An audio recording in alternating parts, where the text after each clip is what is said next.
This little boy, things I didn't know I didn't know he knew all of that. I said, Jesus, things you don't know about your kids. And welcome back to another episode of New York Queens. I'm Nikki. And I'm Nay. And today we have Rodney Skinner with us. He's our co-host. Hey, Rodney. Hey, how you doing? How you doing? Thank you for having me. We want to welcome all of our kings and queens today. We want to thank you for subscribing and viewing our channel. Yes. If you are new to our channel, thank you for joining us.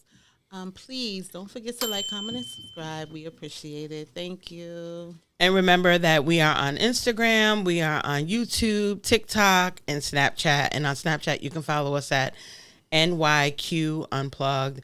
And all the other social medias is New York Queens Unplugged. So, tell me about your week. My week was pretty interesting. It was all about my son this week. Okay, that's awesome. Went to see Minecraft, and he wanted to watch that. We also did something interesting. I took him to the gun range. Okay. So it was actually my first time, and it was his first time, of course. And it was pretty good. He was very excited. But I do want to say I do talk to him about that, and he is aware. He knows. It was crazy because when we got to the gun range and the instructor was telling him about certain things, he knew so much. I was in the background looking like, dang, this little boy, things I didn't know I didn't know he knew all of that. I said, Jesus, things you don't know about your kids. Yeah, but he knew a lot about guns. He was excited. He was interested in it. I don't know. I feel like it's something that should be, not that it should be done, but I don't feel like it's an issue to introduce children of his age. He's 13, by the way. To using how to use a weapon, because I know that there are a lot of children all over in different states. We do live in New York State, but in other states, I know children are very familiar with that. Yes, but it was a rifle he was introduced to. It was a rifle, yeah. And I have coworkers that, they have their kids going out, and they've taught them how to shoot a rifle at 6. So these kids know everything, and they know how to take a gun apart, clean it, all that. So I think that it's important, as long as you are giving them the right steps, you're telling them about gun safety, you did the right thing. You took them to a gun range. You guys are learning together. It's an experience. Right. I don't think there's anything wrong with that at all. What do you think as a male? Well, I think, well, what do you want my opinion, from a criminal perspective or from a civilian perspective? I would say a civilian, because I feel like we're civilians. Okay, so actually, honestly, I think it's a good thing. And the reason I'll tell you why, because it's also educational. Yes. When, like, my grandmother was younger, my mother and them, they was in the South, they knew how to shoot weapons. My great-grandfather, they taught them how to shoot weapons. In the southern states, in white America, they teach their kids early on. Yes, they do. When I was in Florida, my friend, he's white, his daughter's 5 years old, she already had a gun. Yeah. So what I'm saying is, if you're going to educate your kids what the rules are, and they won't get swayed in the street by somebody telling them to put a gun in their hand. Exactly. Now they know how to use a weapon. They can grow up to get a right job if they want to carry a weapon. Right. But they know how to protect their family, their household. In certain places, you can carry a weapon. So now if your parents is educating you at a younger age, you understand now. Now they're not swayed by the street. And the streets is a different way of teaching them what a weapon is and using it in the wrong way. So now when you go to gun shooting ranges and all, they educate you on weapons. Right. They educate you on what the do's and what's the don'ts are. So now they get knowledge from somebody that's in that field, not just opposed to their parent that's showing them now. So if you in the hood and all that, we don't have parents doing that. So I commend you for that. Exactly. Because I taught my son about a weapon at a young age. This is what it is. And he seen me carrying a weapon. I was in a lifestyle that was dangerous, But I had to show him one time. He see me with a bulletproof vest on and a weapon, and my mom was like, "Yo, my God, what are you doing?" I slipped, but I had to sit down and explain to him, "This is the lifestyle that I'm living." You know what I mean? But this is not the right thing. You know, so if you teaching your kid like, listen, this is what it is. This is for protection. This is protect your family, or learn, or even a job down the road. You know, but as long as you educating them, they have an understanding. Exactly. Because you don't see a bunch of kids in white America running around shooting people just like that. Yeah, you have these kids that's caught up in video games and the mass shootings and all that. That's a different story. But for the most part, you don't have those problems. Yeah. But if you come within the Black and Spanish community and start teaching these kids, we probably have less violence. I feel so. Yeah, no, I agree. You know, and he I knows. definitely agree. I talk to him. He knows. You know, he's not. He's a very smart kid. As long as he's receptive, yeah, and he wants to do it more. So now, if you're taking him to the gun range, I want to go to the gun range to shoot. He wants to go to the gun range to shoot because he learned something. Not somebody in the street putting a gun in his hand for him to commit a crime and use the gun. Love it. Exactly. Now he'll know the discipline. He'll know what's the difference. Thank you for that. So that's the truth. You know what I'm saying? Yeah. More parents should think like that. Yeah. Why And the wait rules and regulations. Yeah. Yeah, but why wait till your kid gets caught up by somebody else through peer pressure and get caught up in trouble? No, and he's you're gonna right know about now. that. My mother took me to the gun range. They explained to me this. They explained to me that.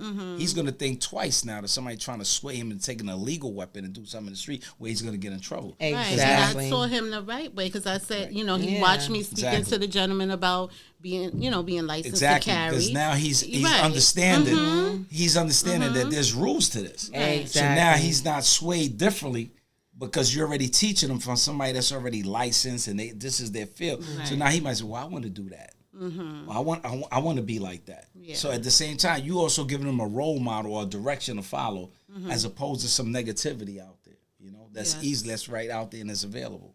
Okay. You know, so I agree with that wholeheartedly. Definitely. I think more parents should do that. I think everybody that's listening should think about that. You know, definitely. Start educating your kids on what these things consist of. Because if you just see what happened, they had the mass shooting in Florida. What Donald Trump said. Yes, I'm not changing the gun laws.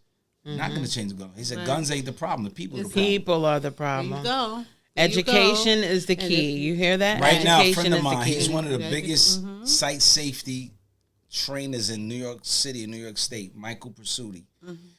He has a program, it's called the Shooter Barricade System, where these doors are specialized doors for colleges and schools. Me and my team enhanced it, and we put a complete lockdown for schools. You'll never get a gun in. You'll never get a gun inside no school. Wow. Right now, it's in the Trump administration. Right now, has it, but it's a project that will lock down these mass shooters. But ask yourself this question, right? You got all these mass shootings, schools, United States, other countries, right? How is it that you could send your kid to anywhere in this country, anywhere across the world, and you could get a phone call, God forbid, that your kid got caught up in a mass shooter because some disgruntled kid came in and shot everybody, right?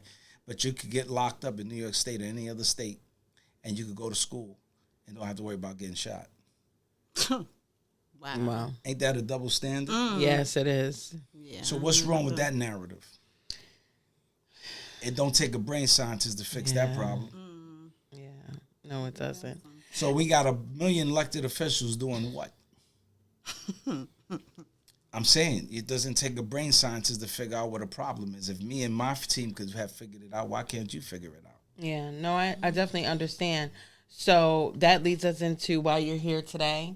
I definitely want to touch base on the fact that you were incarcerated and you were looking at facing 101 years and how you were able to beat that, how you were able to beat the odds. Well, I had 101 years to life. Yes. And, every day, I went to the law library every day. But as a child, it was funny, ironic that I didn't watch children's shows. I watched adult shows, Perry Mason and police shows. I probably didn't realize I was educating myself. And at the time when it happened, I knew it was wrong. And, one of the first, the biggest problem for me was when I got sentenced. My mother and my grandmother was in the courtroom. Wow.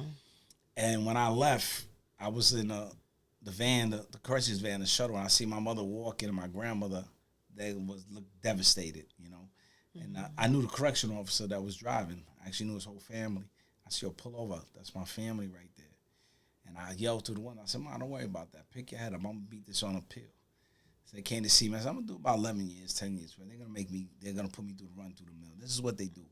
you know. But I knew from prior incarcerations, I knew I had a fight on my hands, you know. Mm-hmm. And I was able to get the sentence overturned in like about 4 years.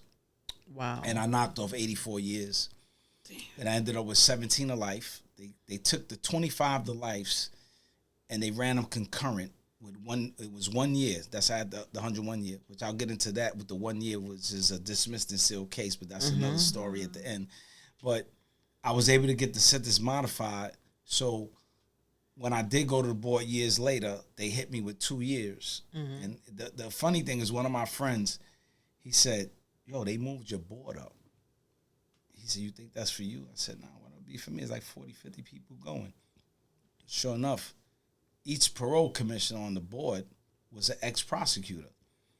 It turned out one of the prosecutors worked with the corrupt DA on my case. I got 3 DAs fired, so they had a thing with me for years behind that. Okay. So I get hit at the board. I get 2 years. Kind of find out one of my friends, he gives me a copy of his parole hearing minutes. They got different dates. We went the same day. So I hired somebody that I knew was a great lawyer getting people out on parole, which was Cheryl Cates, and shout out to Cheryl Cates. Shout out to Cheryl. And I started putting in my own work at the same time that she was putting in. So I filed the habeas corpus, which was contrary to you doing an administrative appeal. And I challenged the appeal process as being contradictory, because how are sitting parole commissioners able to make decisions on administrative appeals? They're not going to just reverse each other. So when I got my reversal on my appeal, you know, it's funny that the 2 parole commissioners that let me go was 2 females, right? Okay. And to this day, we're friends. This is one of them. The other one passed away. Okay. You know, Christina Hernandez. And they realized what had happened to me, you know, was just a travesty of justice. You know, that the night that I in question, I was just really trying to help somebody, but I was just targeted, you know, from the past. But I put it in the state have. I converted it to a writ of prohibition, and I just played with their mind. And Cheryl kept telling me, whatever you're doing, just keep doing it, because they got your name all in their mouth. So it got to the point that I put in what's called an order to show cause, and I asked them to produce me to the court. So I filed for a lawyer to represent me upstate. I said, yo, I need you to represent me on this have. And I got all these corrupt clerks and all this in the courts in the city. But he was the judge's husband. So I knew it was a conflict. So when I did that, about 2 or 3 weeks later, I wrote the Attorney General's office and I said, listen, just give me a de novo and I'll drop it. But Cheryl already had them where she got them on the technicality that they didn't notify the judge, the DA, or my lawyer. So she contacted my trial lawyer, which was Len Stewart, who passed away. Cheryl was able to get in touch with her. And when she acknowledged, when she was in a federal prison, no, they never contacted me. Cheryl got them to reverse it on the technicality, so they just tried to push everything under the rug, and then they got me out of the prison, you know. But the main thing was getting out. Okay. You know, so it was strategic, you know, and it was a great move on her part. You know. No, what I mean? that sounds awesome. Yeah. So once you got out, how did you change everything around for yourself? Well, when I was inside, I started creating my own programs, you know, and before my incarceration, I had a book deal and a movie deal. Okay. So I knew that I had an opportunity to make $4 to $7 million. So during my incarceration, I didn't want to feel like, you know, wow, I messed up. I lost. I said, you know what? I'm not going to feel sorry for myself. I'm going to work on getting out, but I'm also going to work on a plan. Okay. So I used to run programs. You know, I ran ART. I ran the mess halls in Great Meadows. I ran the mess hall in Elmira. You know, different facility. I always stood in a position that was a leadership position. I got like 23 guys out of prison, you know, doing legal work underneath the table. I never worked in a little library. Several guys I got out. And I did about 12 parole appeals in Fishkill, and I got everybody a reversal except myself. I was the only one that didn't get a reversal until I hired Cheryl, you know? So the moral to the story was I said I wasn't going to feel sorry for what happened to me. Okay. Whatever I felt what happened, God had a plan. Yeah, whatever it was, you know, my mother used to say, "What, you know," she used to say, "You ain't bulletproof. You know, you ain't scar proof, but you don't got no holes in your body, no scars in your face. So somebody protected you for a reason. You know what I mean?" Exactly. So I started to believe more differently, you know, on that there's a purpose for this pain or this suffering. You know what I mean? Right. But at the same time, I was helping people. You know, it wasn't just myself. You know, and I put together these programs. I created the behavioral resolution program, behavioral resolution training program. So like Okay. ART, I ran ART. And Okay. Eastern Corrections was that I started a training program. I took hardcore criminals that didn't know nothing about a job and how to train and not to only teach them how to facilitate a program, but I also taught them how to run an office. Wow. And then they had acquired certain skills that they could take when they go to the society, not just teaching a program, you know what I mean? Because one thing about that program is really an adolescence program. It's a juvenile program that they teach adults. Okay. So if you got cold-blooded murderers and everybody that's taking a program, why are you teaching a program that's for children? No, you're right. But this is the mandated program that you have to take. Not that it's a bad program because you got skills to self-reflect and self-identify. So what I did was redid the whole program. I rewrote the whole program, wrote my own program. I actually did it for the whole Rikers Island. That's another story that we're going to get into. But the bottom line is, overall in the society, I had so many proposals and plans. Like I got a plan to create 10,000 jobs, you know, for young kids out here, gang culture and all that. But we don't have the political structure that really wants to do to make this change. Because to say the bottom line, the truth of the matter is, even the closing of Rikers is a hoax because it's not going to close. You know, unfortunately, they should just fix it because they're not going to close it. If they was going to close it, would have been closed already. You know, all this political back and forth in the middle. I told Eric Adams before he was mayor, do not build those 4 jails. And I could say this, I said it to him personally. Because why would you take $10.5 billion to build 4 jails when you could have renovated them? There were pre-existing buildings that were still good. All you had to do is build the one in the Bronx. You would only have to use $400 million. That was a high-end construction. That's a waste of money.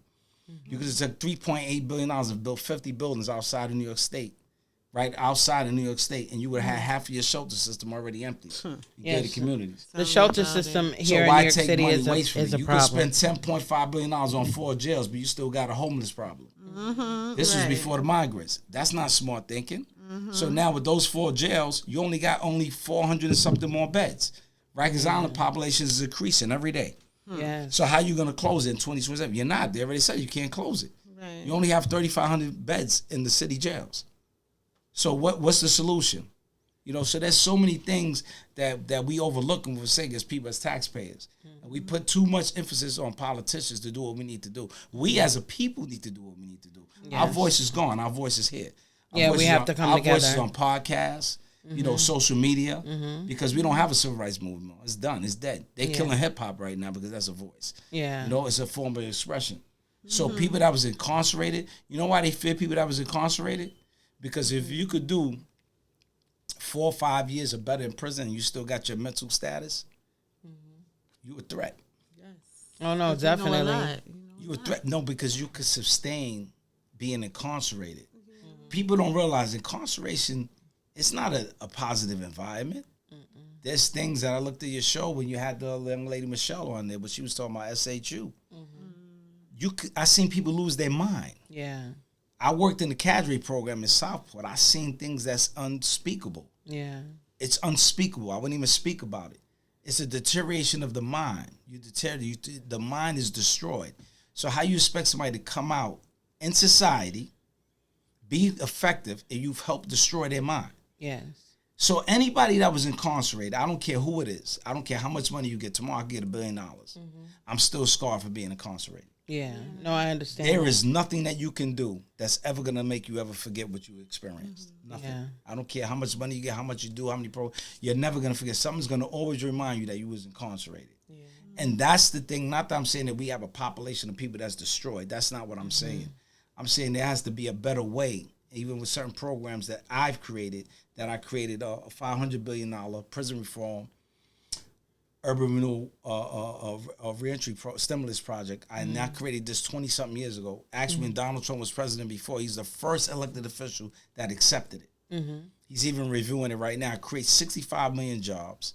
It addresses recidivism, and you building family homes right around these facilities. But people will come out with $15,000, $20,000 in their pocket, a job and somewhere to live before they will reoffend. Now, with all these other programs that we have, we got 1 million nonprofits, but everybody come together and come to one consensus of something. You can change the narrative and stop using your prison system as a means of just employment. No. Because you're still destroying populations and families. gang culture just become a situation for people to say, let's get these kids off the street because they're breaking the law. But I'm a gang culture advocate. I did this voluntarily. And I helped save kids off these streets. During COVID, I got almost 400 kids off the street, trained them in security, got them certified, got them licensed, taught them conflict of resolution, and they didn't have one incident in one of these shelters. Because I explained to them, the people that's in there just like you. I explained to people that you're just like them. You just come from a different place. You should be doing the same thing they do. And when you start relating, like there's a program in upstate New York I used to be with years ago, Youth Assistance Program. Yeah. Its motto was, we rather educate than intimidate. Okay, then why are we not educating? Yes. Why are we not educating? It proves through education, you know, people improve. If you if I stand in front of a room and I got a 1,000 kids in there and I start preaching to them what I did, I was the man, I was this, I was that, and I did 25 years and I had 100, they can look at it, well, you got caught. Exactly. But if you tell me, yo, I got a job for you, I can make sure you got this, this, and that. Just show up.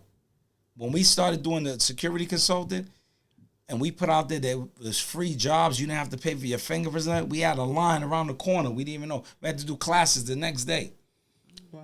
Because everybody, it's not that kids, a lot of them don't want to work. Nobody's offering them. And so if you don't have anything to pull somebody out, how you expect them to take? In a city project, you don't have positive things. A housing project is designed like a prison. Years ago in the original dictionary, the word project the meaning was a scheme. One of the meanings was a scheme, something that's put together. If you look at the setup of a housing complex, the military can knock down every building in 5 minutes. There's two ways. You live on the 14th floor. How could you, if I get a call, say, yo, come down, Nicole, they're going to blow up the building. You think you can get to the 14th floor to the bottom in 5 minutes? No, that's funny because actually, growing up in the projects, I did live on the 14th floor, and that's funny. Oh, wow. Why you said 14? I don't know, and I never told them that, so that's funny. That's the truth. But it's true, though. Oh, wow. So you think about it, if you have a concentrated population of people, it's easy to control them. You know I'm a numbers person, so. Numerology. Yes. Numbers have subliminal messages. Yes, they do. And, you know, like I even told the mayor before, Eric, I said, you could fix the nature. I told him before he got elected, if you don't fix Rikers Island, you don't fix the shelter system, and you don't fix New York City housing, you're not going to get reelected. I told him this in person. And I'm not saying he's a bad guy. The media plays things out to people. He's a fall guy. I'm not making excuses for him, you know. So let's go back to, okay, so you built these programs, you help these children, you help people get jobs. Let's talk about where you are right at this point. As far so as what are you dealing with now? Right now, what I'm dealing with, because of I believe it was in 2020 after I got COVID and pneumonia, which I almost passed away from it, you know. During that time, I was doing the security consulting. Right before that, I was recruited by a gentleman. I'm not going to say his name because he was a advisor to the Governor Cuomo, Kathy Hochul, and even Eric Adams and several others. They wanted me to design a plan to fix Rikers Island. And with the understanding that Louis A. Molina, who became the first Latino commissioner, to help him become commissioner, they would implement my programs to fix Rikers Island. One of the programs that I had was, besides the behavior resolution training program, was a program to implement through create a visiting program, which would mandate that program, because in upstate, in any federal prison, a sentence prison, you don't have mandated programs in county jails. Okay. That's why you have a lot of problems, because idle time. They say idle time is the devil's workshop, right? So now this program would mandate you to take that violence program, right? That violence program, you would be now allowed to have 3-hour visits. So now you create 3 sessions, right?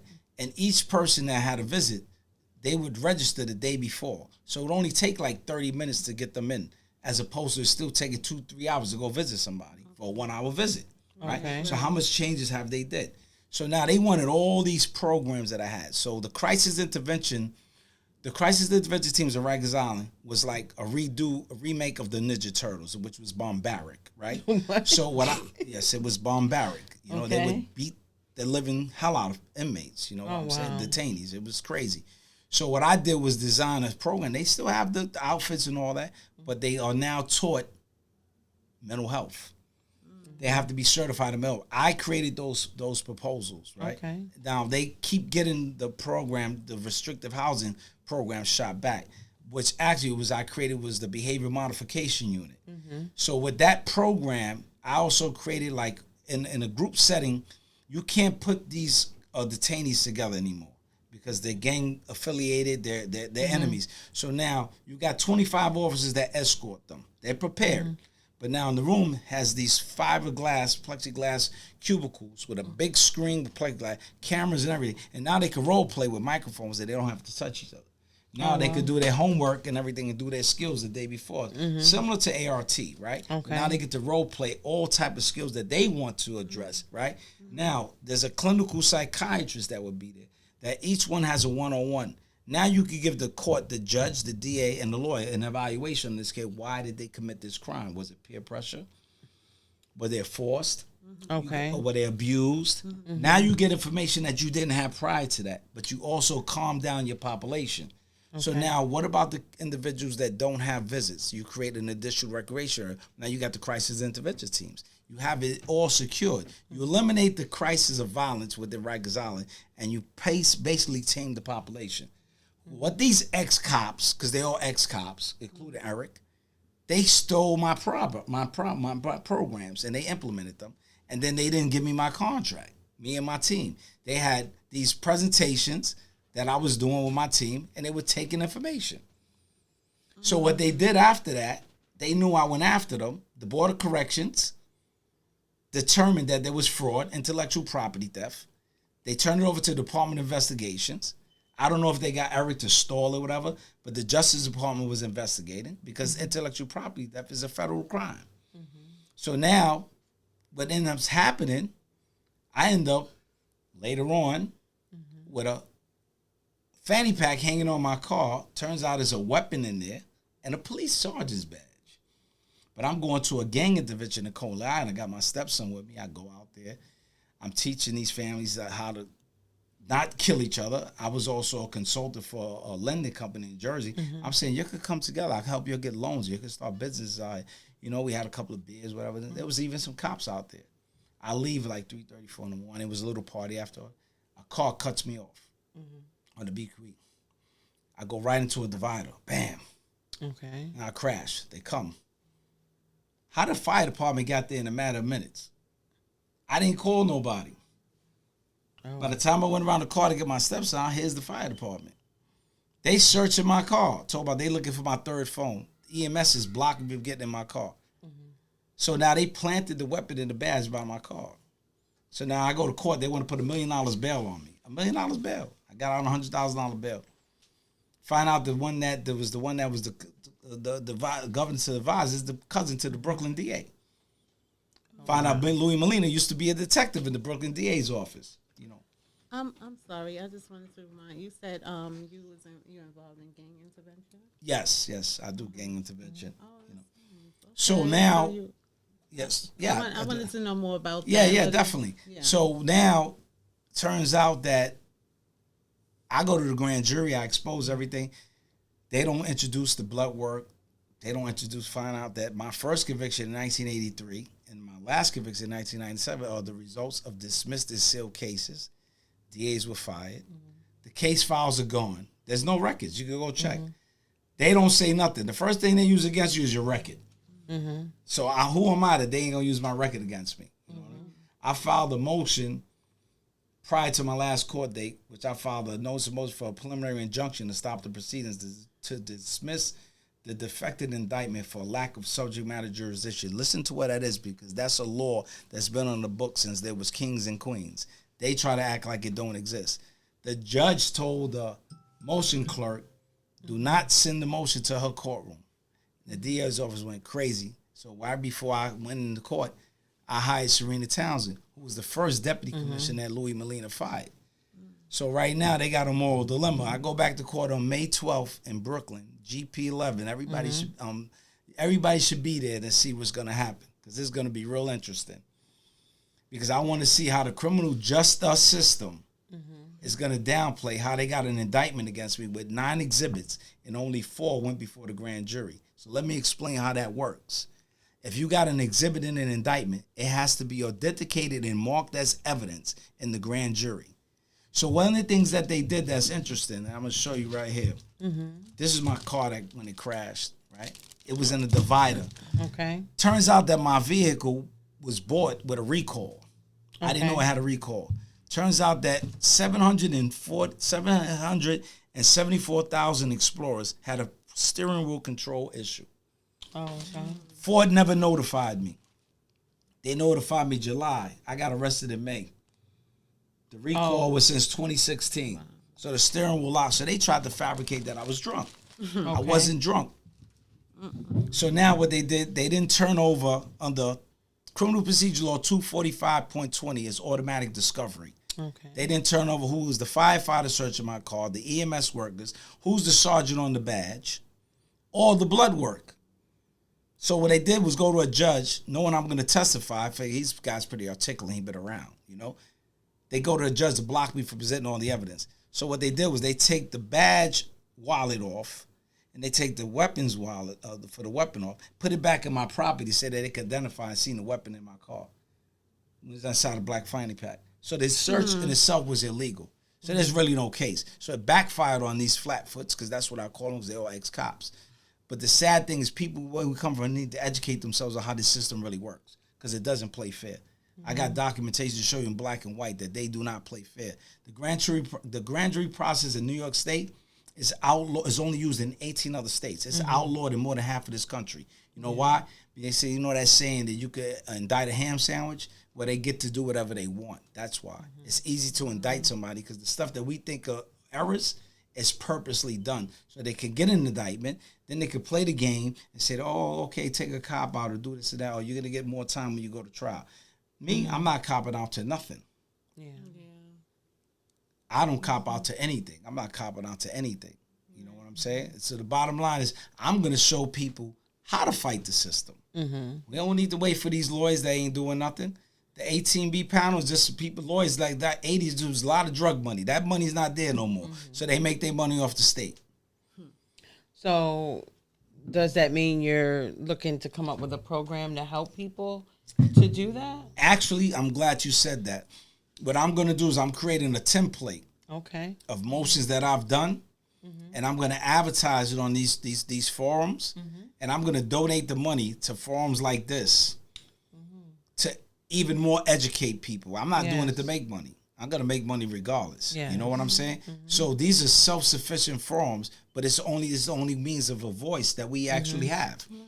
Because they're not going to give us a mainstream anything network. They're not going to fund you. So if you take your network and turn it into a nonprofit, and I'm making $100-200 million a year on my phone, what I'm doing, hey, let me give you that money so that you can have your forum and do what you need to do, because you're helping people and I'm helping people. So we start coming together to help each other. We could do something that they can't stop us from doing. You know? And it's funny, God, when I was 8, I was leader of a crew called Can't Be Stopped. Okay, Can't Be Stopped. But the truth is, it's about unification. Unification of understanding. Definitely.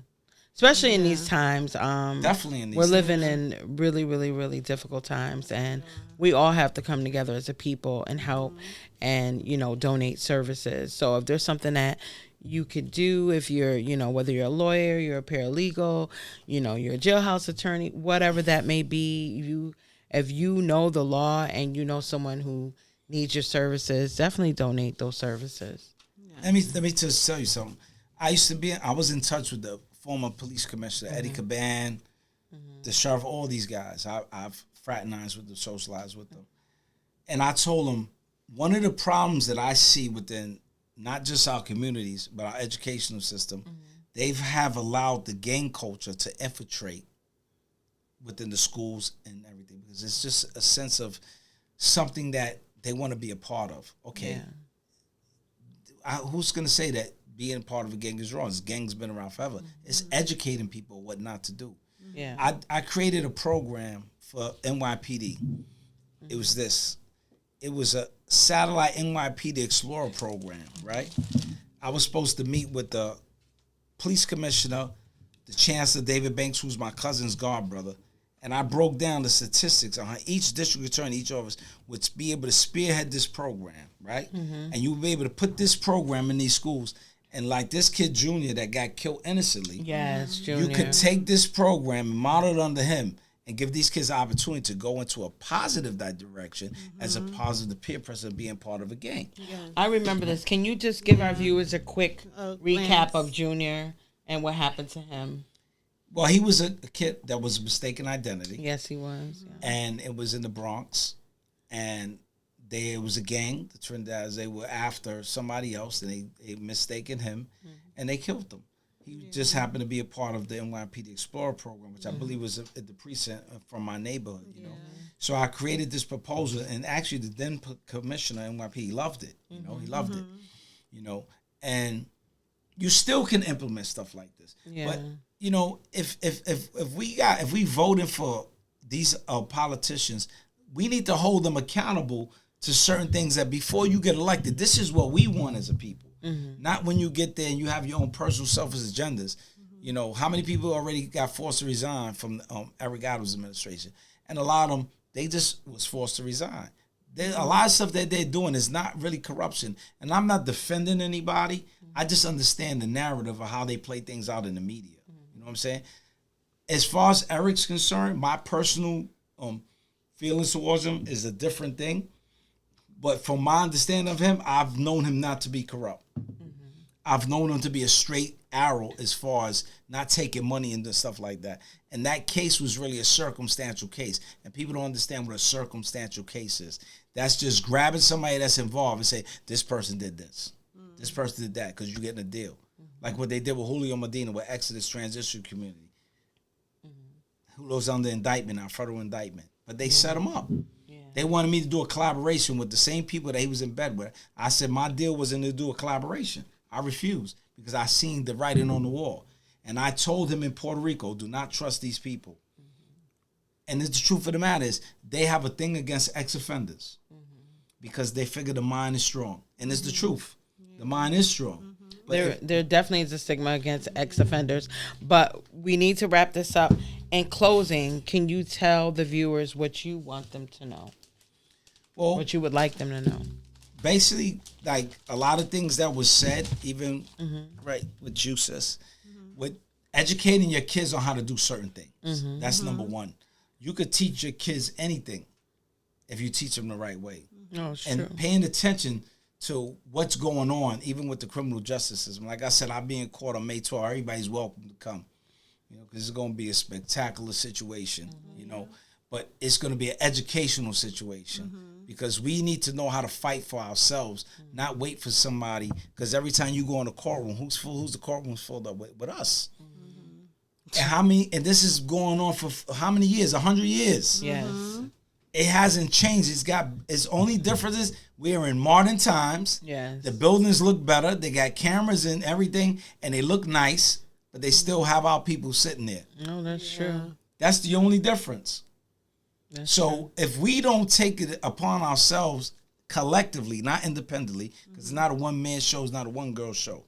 It's a consensus group of people coming together and with an understanding to make the change the narrative that's going to be there before us, during our time, and after if we don't do nothing. There's going to be people sitting here doing what we're doing in space probably, you know, because everything is modern now. They might be in Mars doing podcasts. But, you know, we have space jails. You know what I'm saying? Space jail. Oh, geez. Don't give them no idea. They're probably already planning. Oh, yeah, well, Elon Musk, he might think, oh, that's a good idea. Let's say. Elon Musk. It's been a pleasure. It's been a pleasure. Thank you Like for having I'm on me. Mars. Yes, you on the radius. We appreciate you. We appreciate. No, and definitely. Again, you know, even though we don't have the crown, the king crown. The king crown for That's you. right. Y'all can just give me a hug. Just give me a hug. All right, we'll give you a hug. Give me a hug. Thank Give me a you hug. for being here. We appreciate There you. you You go. are Yeah. indeed a New York king, and we Thank you. appreciate everything Yes, you're you're definitely a doing. New York Thank you. king. Thank Yes, you. Thank and you. I keep appreciate doing it. it. Thank you for having me. And you have our support. Yes, Thank you. definitely. Appreciate Totally. that. I expect to be back again. You know? Yes, Oh, you you definitely. will. You're more than welcome. More than welcome. Yes. Anytime. And that's it for New York Queens Unplugged, and we're out.